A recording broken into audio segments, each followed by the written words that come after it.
I knew when I heard that Steve Burns was passionate about this film that this was a session worth sponsoring. Word about this film is just great, and I'm really excited to be part of this. He went to Chapman Film School. Did you meet Steven Spielberg there? No. But anyway, but he's a physicist who you'll see in the film, and he's now at Johns Hopkins. But I'm just amazed. I don't know how long you were at Chapman, but as a filmmaker, you've done a great job. And then Mark Levinson. Mark is a physics. I don't know, you studied it, or maybe you... I got my PhD. Oh, he got his PhD in it, so he could... but you've been a filmmaker. So anyway, the combination of these two skills was absolutely stunning, and I'd like to hear more about... Well, first of all, how did you all meet?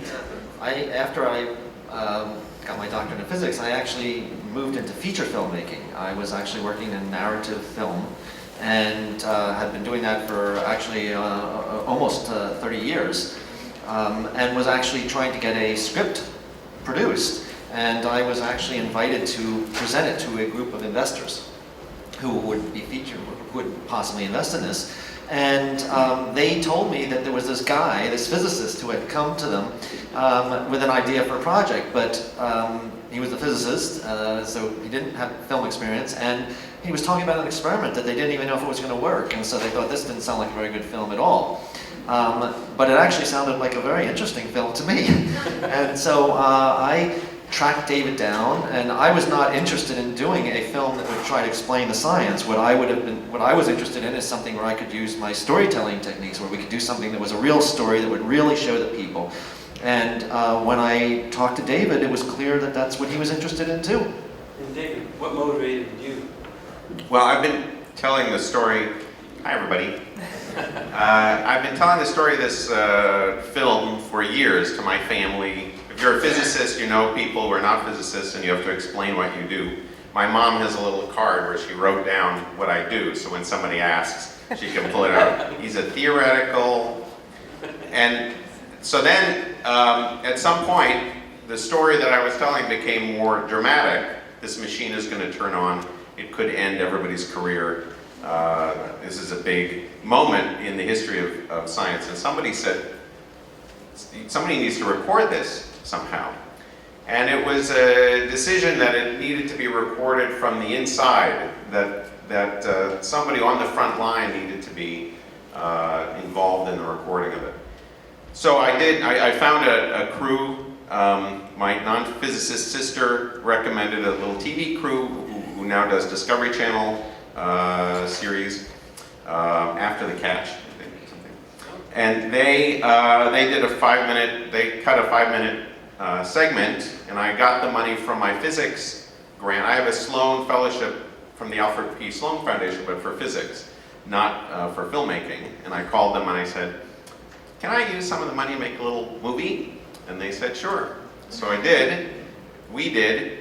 And that was to use to pitch this idea of a feature-length film talking about this big experiment and the discovery.